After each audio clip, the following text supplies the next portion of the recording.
Baik, selamat datang kepada teman-teman praktikan analisis data sumber daya perikanan dan lingkungan perairan MSP 231 pada tatap muka pertemuan ke-13, yaitu kita akan membahas tentang uji normalitas, yang mana yang kita pakai adalah uji Chi-square dan uji Kolmogorov-Smirnov. Bersama saya, Sandi Weprasetyo, sebagai PJ materi yang akan menyampaikan pada pertemuan kali ini. Nah, jadi kita harus mengetahui terlebih dahulu gitu ya, teman-teman. Uji normalitas itu apa? Jadi, uji normalitas sendiri merupakan sebuah pengujian yang dilakukan dengan tujuan untuk melihat sebaran data. Nah, jadi intinya di sini adalah sebaran data pada suatu kelompok data atau variabel, yang mana data tersebut apakah terdistribusi secara normal atau tidak. Jadi inti dari uji normalitas ini adalah sebaran data yang terdistribusi secara normal atau tidak. Nah, biasanya teman-teman, jadi dalam metode klasik gitu ya, pengujian itu biasanya menggunakan data itu sebanyak 30 minimal. Jadi bila 30 diasumsikan bahwa datanya itu terdistribusi secara normal gitu ya, teman-teman. Namun, kita semua tidaklah mutlak benar gitu. Bukan berarti yang di datanya di bawah 30 itu tidak terdistribusi secara normal. Makanya kita perlu melakukan uji terlebih dahulu. Sehingga untuk membuktikannya, kita menggunakan uji Chi-square dan Kolmogorov pada pertemuan kali ini. Nah, jadi uji Chi-square ini dan uji Kolmogorov-Smirnov ini, atau kita singkat sebagai KS, itu merupakan goodness of fit test. Apa sih goodness of fit test? Jadi goodness of fit test ini merupakan prinsip gitu ya teman-teman, untuk mengetahui apakah sebuah data yang terdistribusi itu mengikuti sebuah distribusi teoritis atau tidak gitu. Jadi biar kita tahu gitu, kalau misalkan datanya itu mengikuti teoritisnya, sesuai nggak sama yang diteorikan gitu ya, itu yang disebut goodness of fit test. Jadi untuk menganggap dia itu bisa selaras atau tidak, diperlukanlah sebuah pengujian yang selaras atau fit dan distribusi yang teoritis, sehingga disebut goodness of fit gitu ya teman-teman. Jadi goodness of fit juga akan membandingkan dua distribusi data, yaitu yang teoritis itu sebagai frekuensi harapan gitu ya teman-teman, dan yang sesuai dengan kenyataannya atau frekuensi observasi gitu. Itu yang disebut dengan uji normalitas, serta yang kita bahas adalah Chi-square dan Kolmogorov-Smirnov. Nah, kita masuk kepada materi Chi-square. Apa sih itu uji Chi-square gitu ya? Nah, jadi uji Chi-square sendiri merupakan sebuah uji statistik untuk mengetahui apakah dua variabel itu memiliki hubungan yang signifikan. Kemudian, di Chi-square ini intinya adalah kita menguji proporsi. Proporsi baik itu dua kelompok atau lebih gitu ya, teman-teman. Jadi dengan adanya proporsi ini gitu ya, kita bisa tahu gitu hubungan atau yang terjadi gitu dalam variabel-variabel yang ingin kita uji tersebut gitu. Nah, jadi uji Chi-square ini disebut juga dengan Chi kuadrat. Nah, ini disebut dengan Chi kuadrat, disimbolkan X kuadrat gitu ya, teman-teman. Atau dengan adanya simbol ini, teman-teman nanti tahu nih, oh ini ternyata membahas tentang uji Chi-square gitu. Nah, jadi uji Chi-square ini, dia itu jenis datanya itu variabel kategorik, dan biasanya disusun dalam bentuk tabel kontingensi gitu ya, teman-teman. Nah, ini adalah langkah-langkah dalam pembuatan uji Chi-square. Pertama, kita harus menetapkan hipotesis dulu, ada H0 sama H1. Kalau H0 berarti tidak terdapat hubungan yang signifikan antara dua variabel, sedangkan kalau H1 terdapat hubungan yang signifikan antara dua variabel. Kemudian kita menetapkan tingkat signifikansi atau tingkat kepercayaan lah gitu ya, teman-teman. Yang biasa kita gunakan adalah alfa 0,05 atau selang kepercayaan 95%. Kemudian kita juga melakukan pengujian statistik, yaitu kita menggunakan tabel kontingensi. Nah, tabel kontingensinya nanti akan seperti ini. Jadi, untuk memudahkan kita dalam mencari chi-square, hasil chi-square nanti, kita menggunakan tabel ini, teman-teman. Jadi, ini ada baris 1, ada kolom 1. Makanya disebut ini 0, 0, 1, 1. Kemudian, maaf, ini O ya. Ini O11, kemudian O12, dan seterusnya gitu ya. Nanti di baris berarti O2, 1, O22 gitu. Gini juga di baris ketiga, baris selanjutnya gitu. Nah, ini jumlah dengan ini jumlah juga gitu, teman-teman. Nah, ini adalah rumus dari chi-square yang kita gunakan, yang mana kita mencari chi-square itu berarti kita mencari x kuadrat gitu ya, teman-teman. X kuadrat hitung kita yaitu kita mencari sigma gitu ya, sigma dari baris dan kolom. K dan L ini adalah baris dan kolom. Ada OIJ. OIJ ini adalah nilai observasi atau nilai pengamatan dikurang EI. EI ini adalah nilai dari ekspektasi harapan kita gitu. Kita pangkat 2. Kemudian dibagi dengan ekspektasi kita. Seperti itu. Nah, EIJ ini kita dapatkan itu rumusnya adalah NI dikali NJ per N gitu ya, teman-teman. Selanjutnya kita akan menentukan titik kritis atau derajat bebas. Nah, di derajat bebas di sini kita menggunakan rumus K, buka kurung K dikurang 1 dikali B dikurang 1, yang mana K ini adalah baris dan B ini adalah kolom. Seperti itu. Kemudian kita mengambil keputusan, apabila nanti kita mendapatkan nilai X kuadrat hitungnya itu lebih besar daripada X kuadrat alfa derajat bebas, atau kita juga bisa menggunakan p-value, nilai p-value lebih kecil dari alfa, maka itu tolak H0. Sedangkan kalau dia X kuadrat hitungnya itu lebih kecil daripada ini ya, teman-teman. Tadi ini kan lebih besar ya, ini lebih besar. Kalau ini dia lebih kecil daripada X kuadrat derajat alfa derajat bebas atau p-value-nya lebih besar daripada alfa, maka gagal tolak H0. Intinya ini saling bertolak arah lah itu ya. Ini kalau ini besar, dan kalau ini kecil gitu. Jadi kita masuk ke teladan. Untuk teladan yang pertama, nanti teman-teman silakan mengikuti pengerjaan yang saya lakukan ya, teman-teman. Jadi untuk soal pertama, pada Pelabuhan Perikanan Samudra atau PPS Belawan di WPP 571 ingin mengetahui apakah terdapat pengaruh antara kualitas pelayanan pelabuhan terhadap kelancaran operasional penangkapan ikan. Maka dari itu didapati hasil dalam bentuk tabel kontingensi sebagai berikut. Nah, ini ada kelancaran operasional, itu ada dua, ada lancar sama tidak lancar. Ini barisnya ada dua ya, teman-teman. Ada lancar sama tidak lancar. Sedangkan kualitas pelayanannya itu ada kolomnya ada berapa? Sini ada baik, sedang, buruk, sama sangat buruk. Berarti ada 4 kolom di sini. Nah, kita disuruh untuk menguji statistik chi-square berdasarkan SK 95%. Nah, ini adalah penyelesaiannya gitu ya, teman-teman. Untuk pertama kali kita harus mencari nilai NI, NJ, dan N. Nah, jadi nanti data teman-teman nilai NI ini yang di sebelah kanan, sedangkan NJ ini yang di bawah. Jadi untuk nilai NI ini adalah penjumlahan dari yang baris pertama gitu ya. Ini berarti NI1, sedangkan ini NI2 gitu ya, teman-teman. Jadi untuk yang NI1 itu hasilnya ini 20 ditambah 24 ditambah 192 tambah 14 sehingga dapatlah hasil 250 dan seterusnya. Nanti ini juga yang NI2.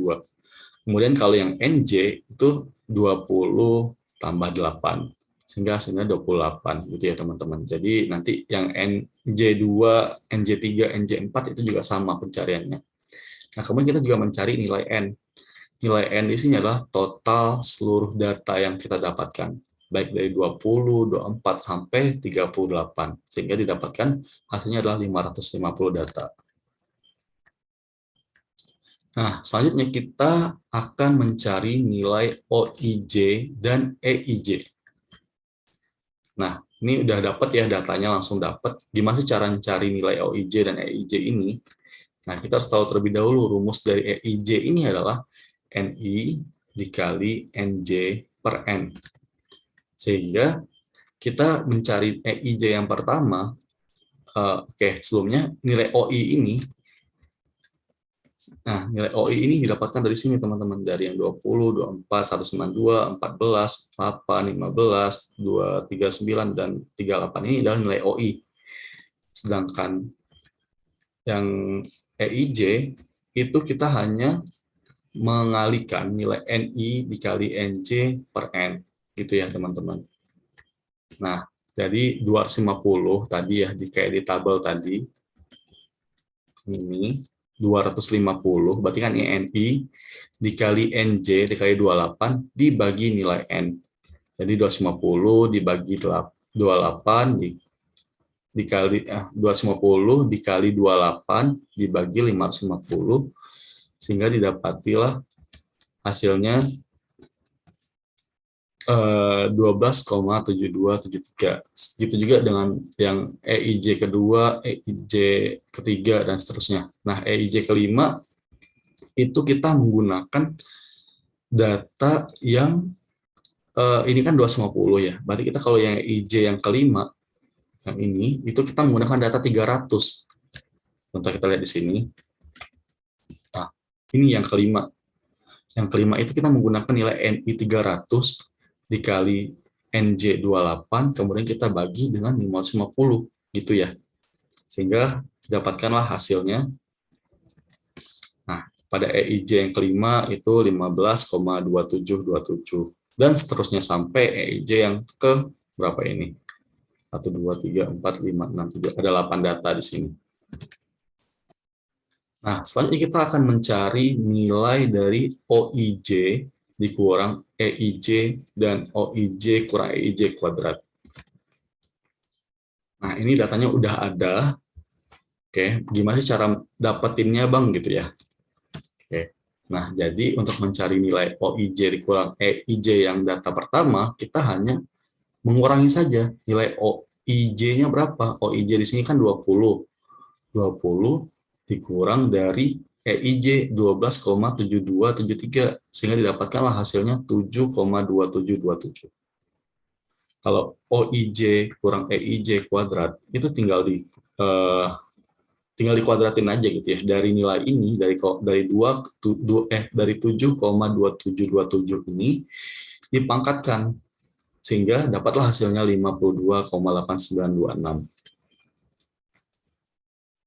Nah, selanjutnya kita mencari nilai OIJ dikurang EIJ pangkat 2 dibagi EIJ.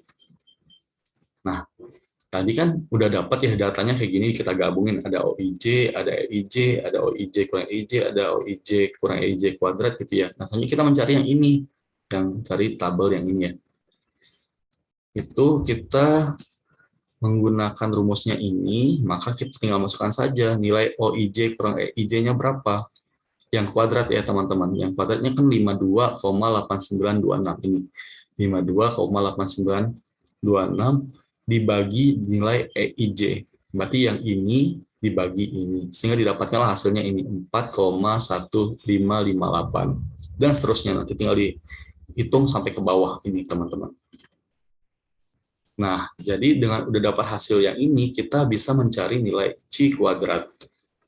Nah, seperti yang saya jelaskan tadi, bahwa C kuadrat itu adalah penjumlahan dari nilai OIJ kurang EIJ kuadrat per EIJ, gitu ya teman-teman. Berarti tinggal kita jumlahkan saja nilai semua data ini, yang dari 4,1558 sampai 3 ini, sehingga dapat hasilnya 19,0338. Inilah yang disebut dengan X hitung, gitu ya teman-teman. Jadi nilai inilah yang kita gunakan, atau X kuadrat hitung gitu ya teman-teman, kita gunakan dalam mencari kesimpulannya nanti gitu teman-teman. Nah, selanjutnya kita menentukan derajat bebas, yang mana rumusnya tadi seperti saya jelaskan, K dikurang 1, B kurang 1. K ini adalah baris, dan B ini adalah kolom.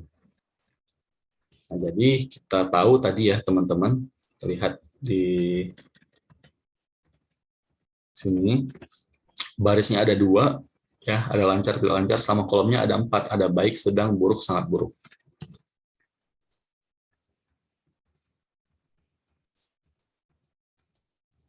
Sehingga nilai barisnya 2 dikurang 1, nilai kolomnya 4 dikurang 1, hasilnya 3. Derajat bebasnya kita dapatkan hasilnya 3. Kemudian kita mencari nilai X kuadrat tabel. Nah, jadi nilai X kuadrat tabel ini, atau juga bisa kita tuliskan dengan X kuadrat alpha DF gitu ya. Kita lihat dari tabel Chi-square. Nanti tabelnya akan saya share di Google Classroom ya teman-teman. Sehingga teman-teman bisa mencari secara manual. Nah, teman-teman lihat nilai alfa yang kita gunakan berapa? Kita menggunakan alfa yang 0,05. 0,05. Derajat bebasnya yang kita dapatkan adalah 3. Kita lihat antara 0,05 sama derajat bebas yang 3 ini, ternyata dia itu bertemu pada 7,8147 ini. Itu ya teman-teman yang di garisin ini gitu ya. Jadi antara alfa sama derajat bebas itu titik temunya pada ini. Sehingga kita mendapatkan nilai X tabel atau X kuadrat alfa dan derajat bebas adalah 7,8147 gitu, teman-teman. Selanjutnya kita menentukan kesimpulan dan interpretasi. Nah, tadi kita dapatkan nilai X kuadrat hitungnya itu 19,0338. Nah, dari sini teman-teman. 19,0338 ini adalah X kuadrat hitung. Nah, X kuadrat tabelnya kita dapatkan tadi 7,8147. Sehingga kesimpulannya adalah X kuadrat hitung lebih besar daripada X kuadrat tabel. Maka hasilnya tolak H0. Saat tolak H0, kita interpretasikan berarti berdasarkan SK 95%. Dapat diketahui bahwa adanya hubungan yang signifikan antara kualitas pelayanan pelabuhan terhadap kelancaran operasional penangkapan ikan di Pelabuhan Perikanan Samudra atau PPS Belawan. Nah, selanjutnya kita akan mengerjakan soal teladan kedua. Namun soal teladan kedua ini silakan teman-teman mencari sendiri dengan berdasarkan tutorial yang saya jelaskan tadi ya teman-teman. Oke, selanjutnya kita akan masuk ke dalam uji Kolmogorov-Smirnov atau KS. Nah, jadi uji KS ini merupakan uji statistik ya, sebuah uji statistik untuk menentukan apakah suatu sampel itu berasal dari populasi yang memiliki sebaran data tertentu atau mengikuti distribusi statistik tertentu. Gitu. Nah, dan juga yang kita gunakan biasanya gitu ya teman-teman, pada uji KS ini kita menggunakan distribusi normal gitu ya. Nah, jadi distribusi normal ini jika diberikan nilainya n titiknya itu ya, nilai n titik data itu berurutan yaitu antara Y1, Y2 sampai Yn. Maka itu disebut dengan fungsi distribusi empiris atau FDE, sehingga definisikan dengan NI dibagi N. Nah, jadi uji Kolmogorov ini juga ya teman-teman memiliki beberapa keterbatasan. Nah, tapi ini nggak mutlak ya teman-teman. Ukuran sampel untuk menguji KS baiknya sama atau lebih besar dari 30. Ini sebaiknya ya teman-teman. Sebaiknya memang lebih besar atau sama dengan 30 sampel. Kemudian datanya itu harus berskala interval atau rasio. Kemudian itu hanya berlaku untuk pengujian distribusi yang kontinu, baik itu distribusi normal, distribusi eksponen, distribusi chi-square, dan lain sebagainya. Kemudian juga dia cenderung lebih sensitif nih di bagian pusat distribusinya daripada di bagian ujung fungsi distribusi kumulatifnya. Nah, dengan adanya ini ya teman-teman, kemungkinan adanya batasan yang paling serius gitu dari yang ditentukan gitu ya. Sehingga jika parameter lokasi, skala, dan bentuk diperkirakan dari data tersebut, maka wilayah titik kritis KS tidak lagi valid. Hal ini biasanya harus ditentukan dengan simulasi. Jadi harus perlu simulasi dulu biar kita mengetahui data itu valid atau enggak gitu. Nah, ini adalah langkah-langkah dalam menguji Kolmogorov-Smirnov. Yang pertama kita tentukan uji hipotesis atau H0 yang yaitu ya H0-nya adalah data mengikuti distribusi tertentu, sedangkan H1 itu data tidak mengikuti distribusi tertentu. Nah, statistik uji, jadi saat mencari uji Smirnov ini yang kita cari adalah nilai D maksimal. Jadi nanti kalau hasil akhir itu nilai D ini yang penting dari uji KS ini ya teman-teman. Yaitu kita bisa lihat di sini nilai maksimal atau nilai maksimum dari FYI dikurang I kurang 1/N, juga nilai I kurang 1/N kurang FYI. Yang mana nilai FYI ini merupakan peluang distribusi kumulatif.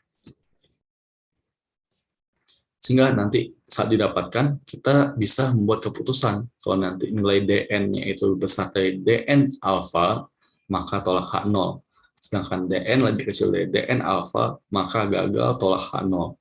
Sehingga dapat kita simpulkan, jika H0 ditolak, maka datanya itu tidak mengikuti distribusi tertentu. Ya, teman-teman. Kalau kita tolak H0, berarti kita terima H1 gitu ya, teman-teman.